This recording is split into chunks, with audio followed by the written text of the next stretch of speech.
I found a wonderful speech that he made in early 2016. It was to the Broadbent Institute Summit.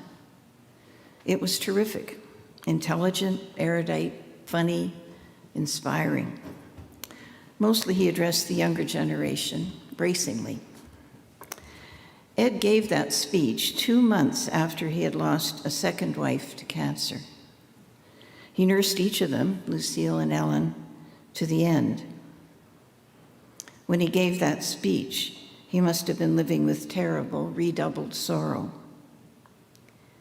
Yet at the age of 80, he found the strength to bring the force of his intelligence and commitment to speak to current activists and to future movement leaders. That strength, forged from commitment and love, is a powerful legacy to the next generation. His other gifts were vision, a shining vision of how a future in which all the citizens of the world could have peace and security, and his joyful confidence in the power of the younger generation to make this happen. Ed's view was that social democracy did not occupy some most mushy middle ground, but rather it defined a principle-driven, practical approach to the steady building of a good society. This means containing corporate power and realizing political, economic, and social rights for all to create the conditions under which life could be not only endured, but above all enjoyed. He enjoyed the struggle, and he rejoiced in the gains. That is how Ed lived, and that is what I celebrate now as we come to terms with his death. À bientôt, Ed. Merci tout le monde. See you soon, Ed. Thank you, everyone.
To conclude today's ceremony, please continue to stand for a moment of silence, followed by the singing of our national anthem. Pour clore cette cérémonie, To conclude today's ceremony, please remain standing for a moment of silence, followed by the singing of our national anthem.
Thank you so much for joining with us today and sharing our love, our friendship, and our solidarity for Ed. He will be remembered as a great thinker whose kindness, compassion, and values, and of course his sense of humor, brought Canadians together. Merci à tous de vous être joints avec nous Thank you aujourd'hui. all for joining us today. Le dévouement de Mr. Broadbent Mr. à la vie Broadbent's publique devotion laisse to public un life héritage leaves durable, behind a lasting legacy, ayant fait progresser le Canada moving vers une Canada société towards a juste more just et plus inclusive. and inclusive Au nom de toute la society. famille, On behalf une of the fois, entire family, once again, merci et miigwech. thank you.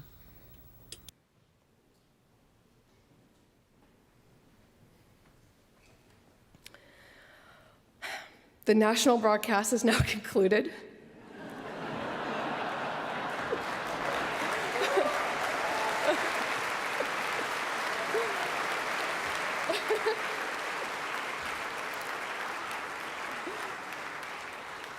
I guess you feel how I feel about that. For those attending the reception shuttles to the end of the official part of the state funeral for Ed Broadbent, the official part of the program. Many of those people down there at the Dominion Chalmers are going to make their way down to where I am here at the John A. Macdonald building for a reception where they'll have some more time to think about Ed Broadbent and reminisce and share stories. But we saw there an hour-long tribute to the former NDP leader marked by music and memories from all different parts of his life, his personal life, his past life, and the people that he inspired to run, for instance, like Wab Kinew. And you heard some of the contributions that they believed that he made to political life here in this country as well. Some of those people are going to make their way outside to speak to our own Hannah Thibodeau. Hopefully some will make their way here to where I am, and we can talk a little bit more about that ceremony. Hannah Thibodeau is there outside. And Hannah, if you see someone coming and you want to grab them, you just stop me. But I did want to go back to, if I could, Jagmeet Singh's speech. I think many people have heard by now the story that he has told about how he wanted to be Ed Broadbent when he grew up. But he gave a very emotional speech there at the end. He had a hard time saying goodbye. And you felt sort of the weight a little bit of the legacy that he has passed on to Jagmeet. Why don't I play that clip, Hannah, and then I'll get your thoughts as well. Here's a little bit of that. Yeah, for sure. It's hard to believe I'll never have a chance to talk to him again, to hear his advice, to learn from his wisdom. We will miss him. We are so fortunate that he chose to spend his life in pursuit of his vision and his hope for justice and fairness for all. We will never forget him. And Ed, we won't let you down. And you're still who I want to be when I grow up.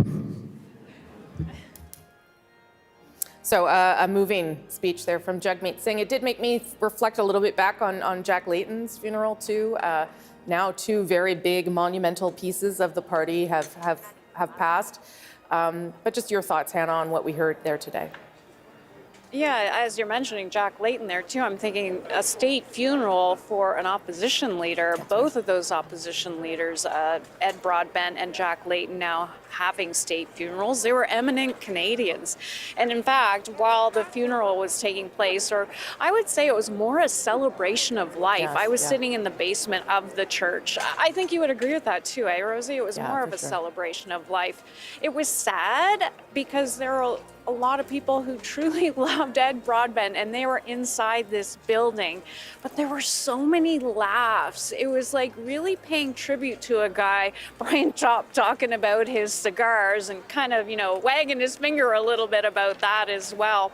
But you could feel it in the church, right from the music, like the music from the choir and the singing all the way. I was in the basement of the church. I wasn't inside, but you could still feel it in there.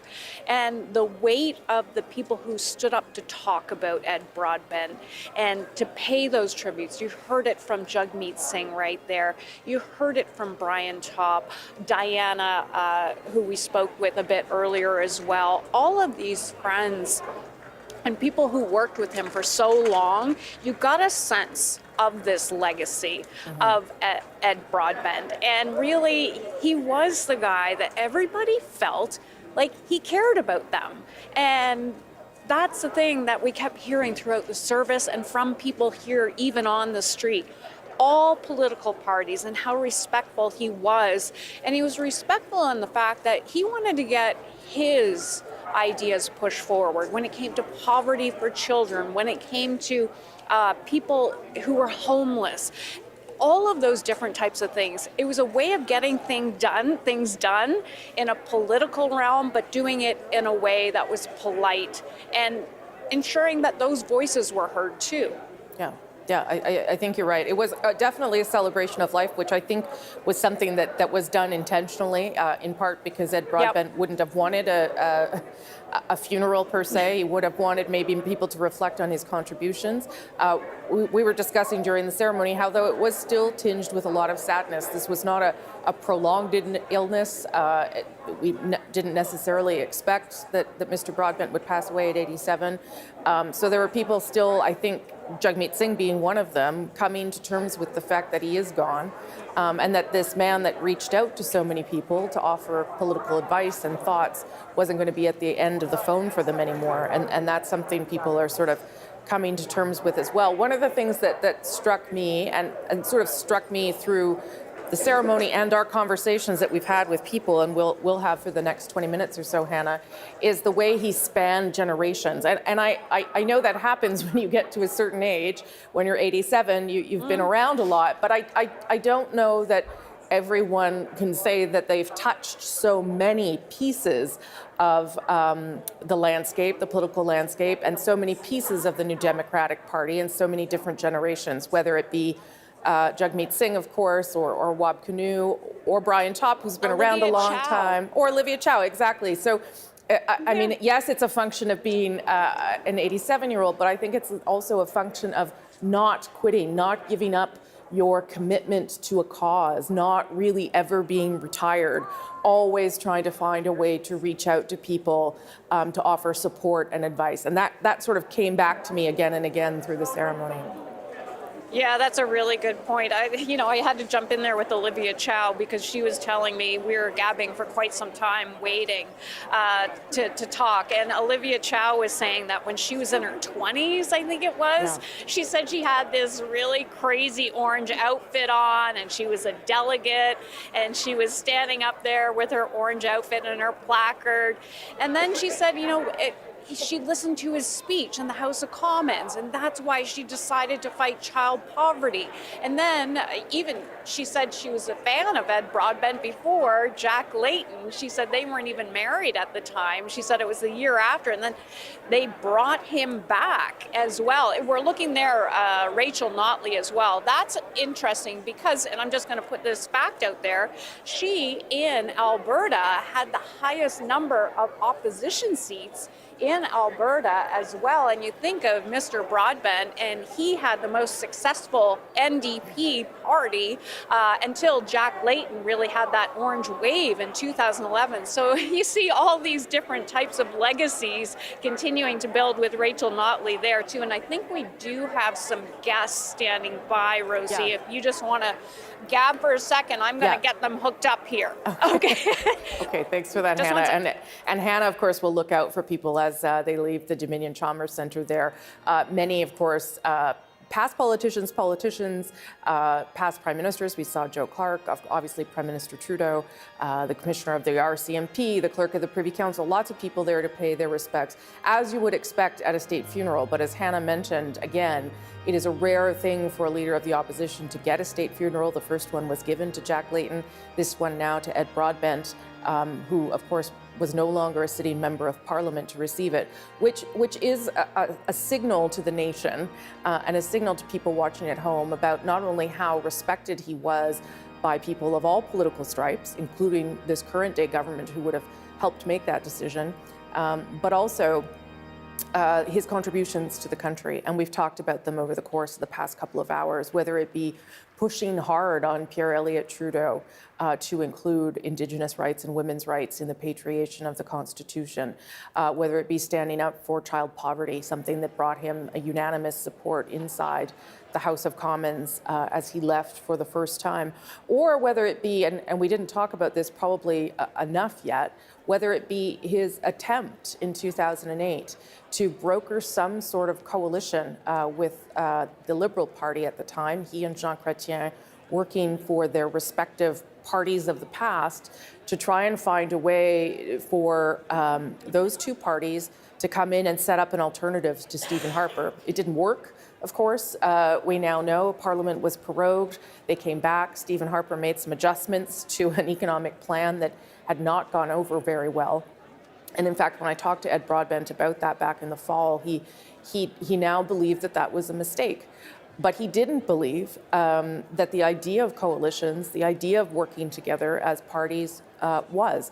He believed that that was something that needed to happen inside Parliament, and to that end, thought that there was some merit in the current supply and confidence agreement between Jagmeet Singh's NDP and the federal Liberals now. We do have a couple guests who are down there at the Dominion Chalmers, and you saw them speak as part of the ceremony.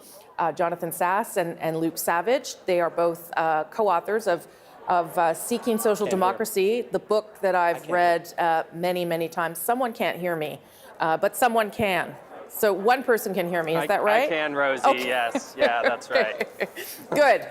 Thank you for joining me. I have to say, this book is well-timed. I've now read it, 3 or 4 times beyond the time that I read it to interview Mr. Broadbent.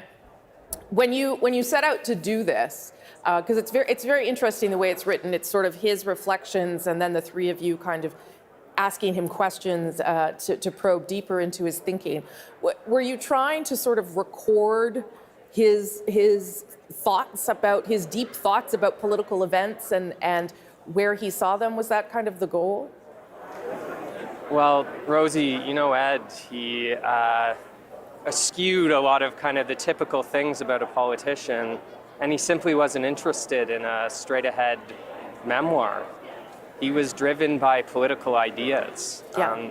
The first chapter is Thinking My Way to Social Democracy. He was a deep intellect, and we had to pull him into anecdotes and just his tremendous legacy of public service and as a public figure. But he was interested in ideas, in democratic socialism. And I know, I don't think Jonathan can hear me. Is that right?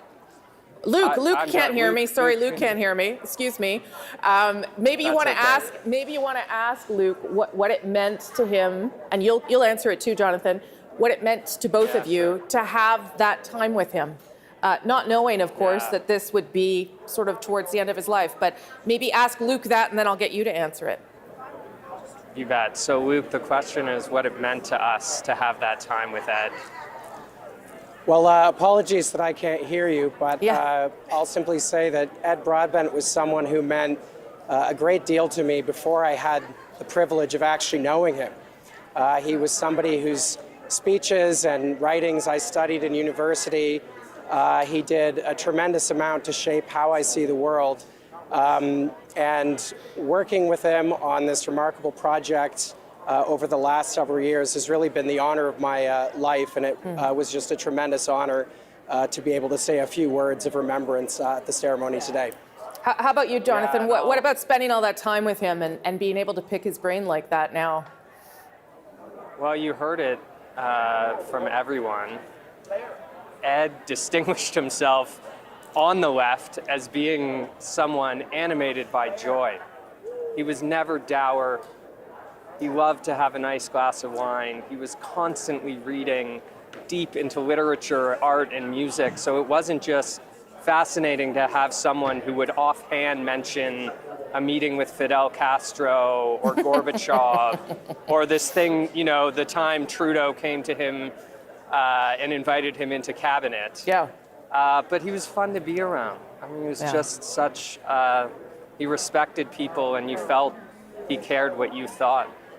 And did you feel that even with the generational divide? Because it's something that I've noticed that that didn't seem to be an issue. He sort of spanned generations. He connected with people at all ages. Did you feel that you were able to do that even though there was a big age difference? Yeah, and I'll answer to give cues to Luke to what you're saying. Yeah. I mean, Ed was tremendous. I think he was so gratified that we both saw so much in the legacy of his thought. Luke and I both came of age in what Ed would term the neoliberal age, where markets are supreme and there's a retreat of government, an attack on government. And here was someone, throughout that era who rejected that inequality was inevitable, who rejected that unions were a drag on economic growth. And, it was refreshing for us to have a figure like that, to be inspired by. Does Luke want to have a last word there? Some of the most rewarding moments on the book involved discovering old speeches or writings of Ed I mean, you can just imagine decades upon decades in public life, how much, how many speeches Ed gave and how many reams he must have written. And so finding these old documents, sometimes that were 50 years old, which Ed had not seen for a half century, and then having him call me an hour after I emailed them to him, and to see him completely taken back in time into the arcane details of a budget debate or something like that was really, really special. And I was incredibly gratified that he told me that our enthusiasm for many of the ideas that he had, particularly in his early years as an MP, kind of caused him to think that they still had value. And that was very, very powerful for the two of us to hear. Jonathan Sass, Luke Savage. Apologies that Luke can't hear me, but Jonathan, you'll pass on my thanks. Thanks to both of you for sharing some of your reflections. I appreciate you being here. Thanks so much. Okay, we managed during that little brief interview to somehow get the leader of the NDP, Jagmeet Singh, down here beside me. Thank you for hustling down. I appreciate it. Of course, my honor. What are you thinking about on this day? I know you've talked a lot about Ed in the past couple of weeks, but what were you thinking about in there? Just the amount of people, the number of people that were inspired by Ed, the way he inspired them, and just this. I said this in my speech, and I really meant it. I would always say this, and I hope Ed didn't take it as a joke, because I really meant it. Yeah. I wanted to be Ed when I grew up, and I wish him that at the end of my speech, because truly he dedicated his life to building a better world. He believed in this vision of fairness and of justice, of equality, and he committed to it, and he fought for it. He never stopped. He wrote a book right at the end of his life. He had started an institute in his retirement. These are things that you don't normally think of. Yeah. He would have been fine to have just retired after having been a leader and a member of parliament, and people would have said, you contributed so much, but he never stopped. You were emotional at the end. That's sometimes what happens at things like this, but I wonder if it's because it kind of hit you that you can't call him anymore. Yeah, I think that was the lead up to my end, and thinking about that as I was saying, I promised a couple of things, we're gonna fulfill his legacy to keep on fighting for him, and that I still want to be him when I grow up. I was just thinking I couldn't tell him again. Yeah. Do you feel the weight of that? I feel the weight of his legacy more than anything, because I think what he would have wanted, and from all the conversations, he really wants us to keep on fighting. He wants New Democrats to give people hope and to never give up on working class people, and that is a big weight that I feel. When I talked to him back in October, I did ask him about the agreement that you have now. Something that he was very supportive of, right? He thought it was the right move. He also said at the time that he thought perhaps it was a little bit too long because he wanted you to be able to stick it to the Liberals when needed. What did he tell you about when you were talking to him about getting to that agreement and how you would work it to, advance your causes, take credit for things and not let the Liberals take credit for it? What was his advice on that kind of front? The first part of his advice was if you have an opportunity to get stuff done for people, do it. Yeah. He was unequivocal about that. But actually, after the interview he had with you, he wanted to make sure that I still knew that he supported everything we were doing. But he did say that he's I'm worried that you're not going to get credit for it. Yes. That was something, because he believed in this party. He wanted me to get credit. Yeah. And he was worried about the Liberals, and he didn't want them to get let off the hook. So those are the two things he really wanted me to know. He's I don't know if they're going to do everything they promised. How are you going to make sure you hold them to account? And how are you going to get that credit? And I'm Ed, I know you want to take the credit. I agree with you. But for me, the victory is getting things done for people most foremost, and then putting to Canadians that you can trust us to do more. I was trying to find this quote in the book. I'm not sure I'll be able to find it as we're talking, because that's not the way my brain works. But he writes a couple of times in here, and he said it too, that as much as he was okay with the idea that the NDP could be the conscience of Parliament, that was not enough for him. Absolutely. The NDP has to win. And he wrote that every time the party got closer to that, the more he believed that, actually, because he then could see, well, we could do things, we could change things. That's something that this party should be about too. Did he pass on some of that to you as well? Oh, without a doubt. That was one of the things he really impressed upon me. There's this debate that often happens in New Democrats, and it's not going to make sense to maybe outside of the New Democratic world, but people worry about how do you stay true to your values but also pursue power. Yeah. And he rejected that false debate. He said, we have to do both. Of course, we're going to stay true to our values, who we're fighting for, working class people, who we're not fighting for, billionaires, big corporations. And we have to get in a position of power to make life better for people, to give people hope that governments can be a force for good in their lives. So he really rejected the debate, which is a big deal in New Democrat circles. He was very clear on that he wanted me to become prime minister. He wanted to fight for that future where we have power to make things better for people. Let me just end on this. One of the things you also talked about was how you came along, and probably you were not the kind of leader that he would have thought the NDP would end up with in the late 70s, right, and early 80s. That's probably not where he envisioned the party. You were different. You're young. You're brown. All these different things. You represent a different part of the country. And I wonder what he said to you. I mean, he was very supportive of you. But what did he say to you about embodying a new part of the party, a new part of the country, a more diverse part of the party? You know, I shouldn't be as surprised because he was a very worldly person. He traveled the world, worked in, as was told in some of the speeches, he worked in different countries, in Asia, in Central America. So it's not surprising, but if you think about a third leader of the party, I wouldn't fit what most people would imagine a leader to look like, but he really wanted me to know that he believed in me. And when I shared that speech, there was a sense that maybe folks think that I didn't belong in that position. Right. And when he, as a third leader of the party, someone who had not just support amongst New Democrats, but really widely supported, when he introduced me for the first time officially as both leader and being elected as a member of parliament, he did that purposely to send a message that I belonged, which was really good of him. Pretty big deal. Yeah. Thank you for making the time. Thank you for coming down. I know it's a special day for all of you, and I hope you get downstairs and share some memories with people. Thank you. Thank you so much. Jagmeet Singh, of course, the current leader of the New Democratic Party. Let's go back to Hannah now. She's down outside the Dominion Chalmers where people are leaving and making their way down here. Just a final thought from you, Hannah, about what this has been like. Yeah. Yeah, no, you know what? It was so lovely even at the end of this service, and there's some people behind us who just came down to their citizens of this area, and they just wanted to come and pay tribute to Ed Broadbent. But I was just speaking with Dawn Black. I don't know if you remember Dawn Black. She's a former MP for British Columbia, NDP MP, and she said she was sitting in there, and I said, what did you think of the service? And she just grabbed her heart and said, I just felt it in there. And I think that is something that we're hearing from all the people who are coming out of this service. I know they kept trying to bring me back up here, but I was talking to people as they were coming out, and they really got a sense, if you didn't know Mr. Broadbent very well, they got a sense of who he was from this whole service. And then for people who did know Mr. Broadbent, it really touched their hearts, and they really did get the feeling they knew who that fella was. That fella, many people knew by his first name as Ed.